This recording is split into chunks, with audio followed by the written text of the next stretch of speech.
Good morning, Philadelphia Eagle Nation. It is Tuesday morning, and I want to give everybody a big old green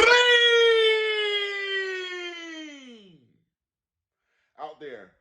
What a win last night. What a win. 24-7 Philadelphia. Let me tell you what last night was, okay? Let's just get right to it. Last night was Michael Vick against the Washington Redskins. Lighting them up on, I believe, Thursday Night Football. Okay? Last night was Donovan McNabb against Arizona on Thanksgiving Day, throwing for 4 touchdowns with a broken foot. Last night was Charlie Garner exploding against the San Francisco 49ers. Last night was Randall Cunningham doing a flip into the end zone at the end of a scramble touchdown. Last night was Fred Barnett against the Arizona Cardinals. Fred Barnett is a magician when he had the 2 big touchdown bombs, one off of a deflection. That's what last night was, all right? Last night was Shady McCoy in the snow against the Detroit Lions.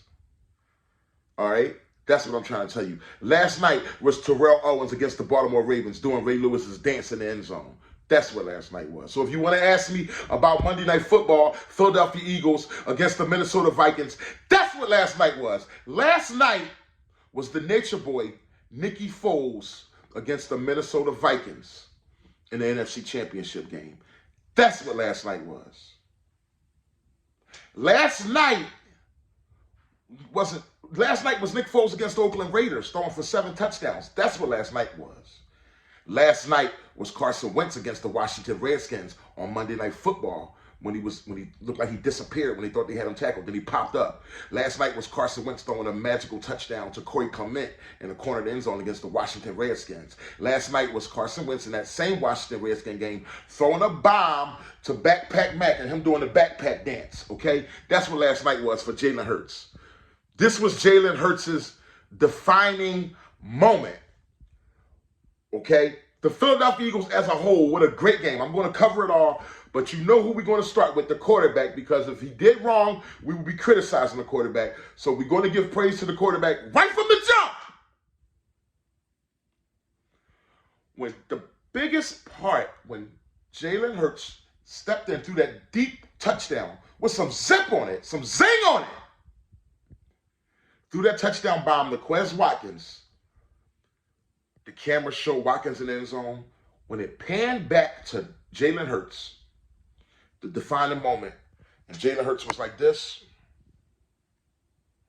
When he folded his arms after that bomb, that was Jalen Hurts talking to you. That was Jalen Hurts talking to me. And that was Jalen Hurts talking to everybody who said he doesn't have enough arm power. Jalen Hurts proved it to us last night, guys, okay?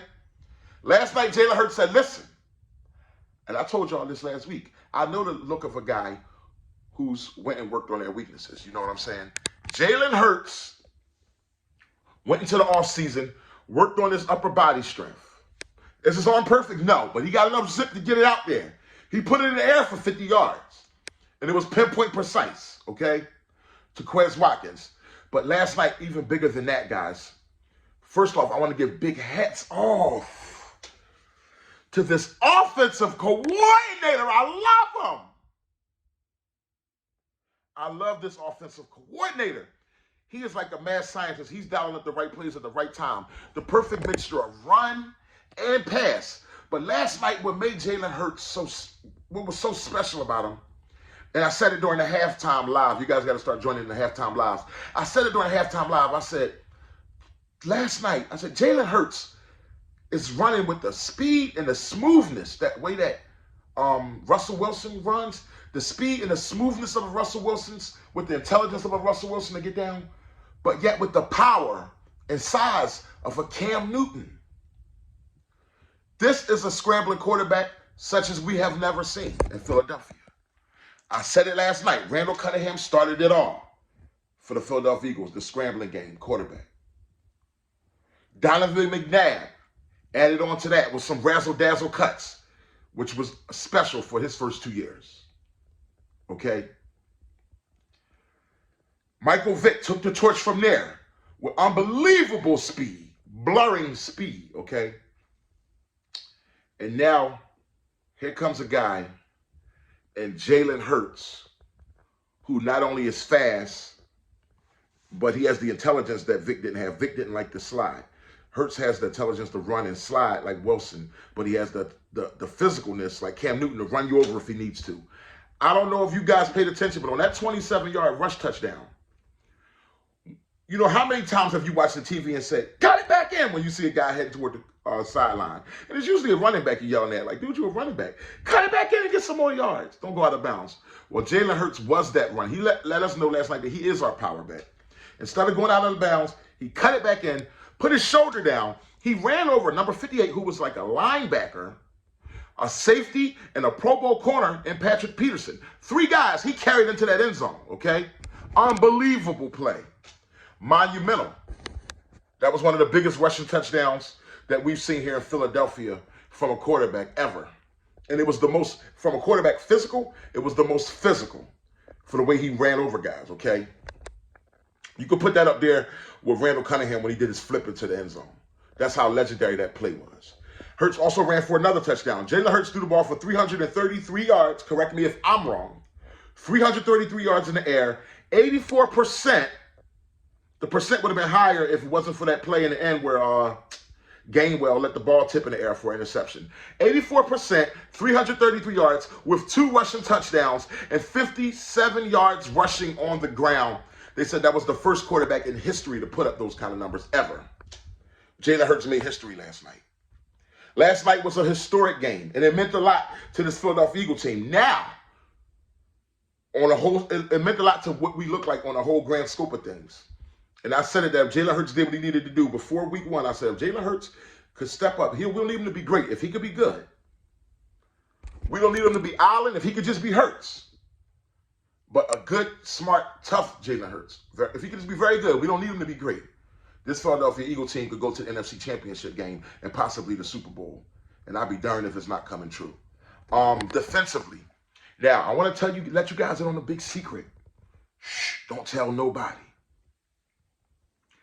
Our secondary was scrappy last night. Big hats off to every last one of them. Maddox, Burberry, and you know we're going to get to Darius Slay, but Maddox, Burberry, Maddox, Bradbury, my man Epps. Epps be laying some wood on people out there. When people did catch it, Epps be sticking them. I love Epps.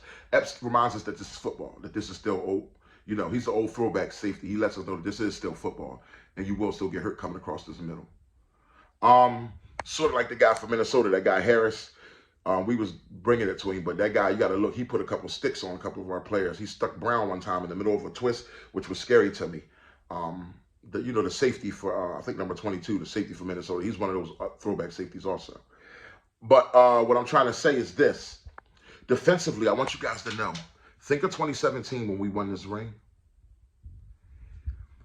Our secondary was unbelievable, but it was the rush that helped our secondary be unbelievable. Guys, we won a Super Bowl ring with Green Goblin and Ronald Darby, not the best cover corners in the world. We got more talented cover corners now, but we got that same rush again. Last night, Hassan Reddick had no sacks, but he was unbelievable in applying pressure. I seen him going under the tackle, spinning, reverse around the tackle. Fletcher Cox, Brandon Graham, Josh Sweat, 2 sacks. Last night, Fletcher Cox had a fumble for us. Last night, it was the pressure. And I'm telling you guys, Edwards at linebacker was incredible, that middle linebacker. Kazir White, this defense, the defensive coordinator, Gannon, hats off, sir. Hats off. He dialed up the blitz a few times. And it just discombobulated Kirk Cousins. What's buzzing, Cousins? We told you, we at the barbecue. And the underdogs are still hungry and they starving too. All right, listen. That's a side note. Share that Gringos diss, Minnesota Viking diss song. Share it all you want. I'll put the link up on the page, the YouTube link.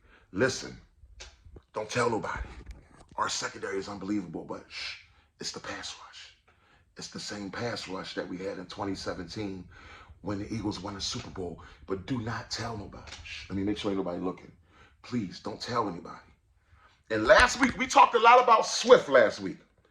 And I was kind of wondering, when was anybody going to mention the fact that last week, in week 1, Miles Sanders ran the ball for 93 yards on like 13 carries.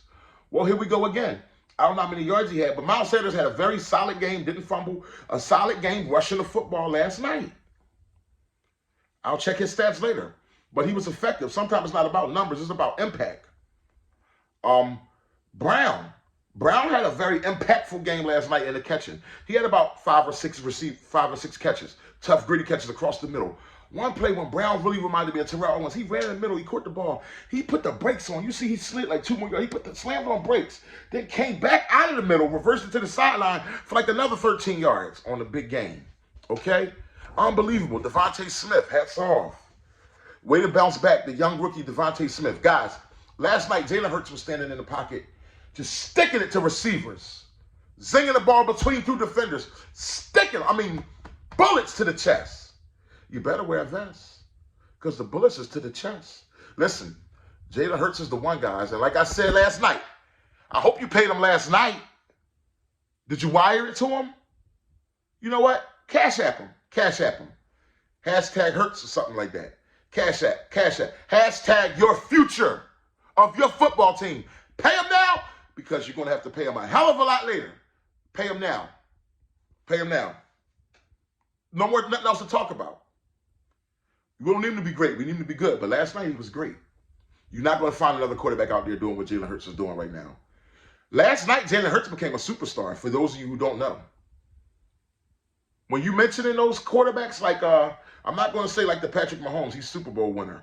But when you mention those guys like Josh Allen, this new guy Herbert, when you mentioning guys like, who's the quarterback play for the Texans? Deshaun Watson, and these unbelievable young quarterbacks, you now got to mention Jalen Hurts. You better mention him. You got to mention Jalen Hurts as a quarterback. He's showing that he can throw it now. When you mention Lamar Jackson, mention Jalen Hurts. He can throw it, and you know it. And he ain't afraid to show it, baby. Listen, it's Victory Tuesday, guys. I am just going to bask in this glory this day. I'm going to watch highlight reels all day. I'm going to listen to other people talk about this game all day. I'm just going to just soak this all in and have a great time enjoying it. I was blessed enough to be able to be home in a man cave last night.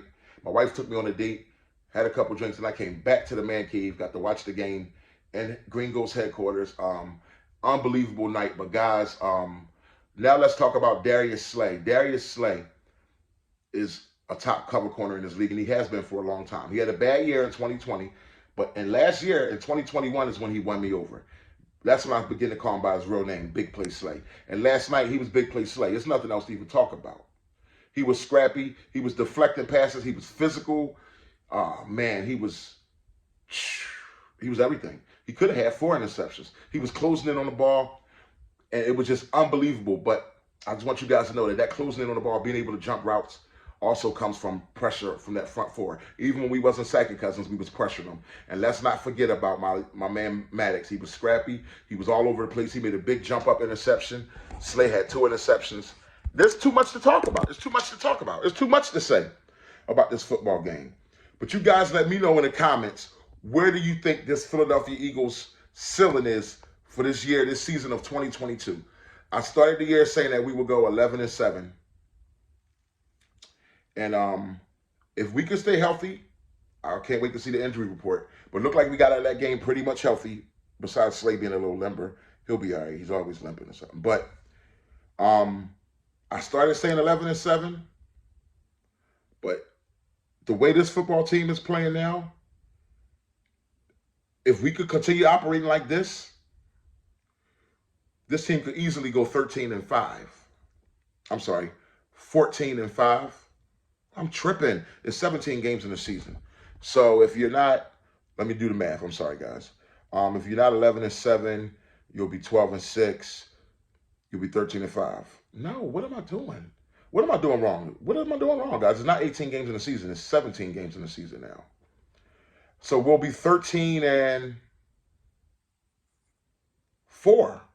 I think this Philadelphia Eagle team could go 13-4 if they keep it up at this pace. But you guys let me know in the comments. I know I could just be caught up in excitement, but I'm looking at a team with a great offensive line. The offensive line was unbelievable. The pockets that were given for Jalen Hurts were perfect. It was superb protection. The D-line looks good. I'm looking at a team with a lot of depth. Running back depth, this three-headed monster, Gainwell. My man Scott came in and had some runs. You guys let me know. Oh, let's not forget how big Dallas Goedert was in this game, catching the ball and blocking. But also, you know who I like, who gets like a first down for 2 weeks in a row? He's caught a little first down play. That guy Pascal. I like that little play that they run with Pascal to the sideline for like a little 5-yard gain when they bring him in off the bench. Guy Pascal got nice height, and he's fiery, that wide receiver we got. I like Pascal. I think we got him from the Colts or somewhere. But anyway, you guys let me know what's your new, after last night's game, I want to know what is your new prediction on the season, okay? Mine is now went from 11-7 to 13-4. Philadelphia Eagles going 13-4. If we could keep it up like this, that's my new prediction. 13-4 with this Jalen Hurts emergence. All right, guys, I hope we paid him already. That's all I got to say. Tell him to Jalen Hurts, check your Cash App. It should be there by now. Just check your Cash App. Green Ghost, guys, until next Sunday, we'll get into that then. You already know we hate Carson Wentz. You already know where we're going with this. It's going to be a big game against Washington on the road. We 2-0. Let's take it one game at a time. Green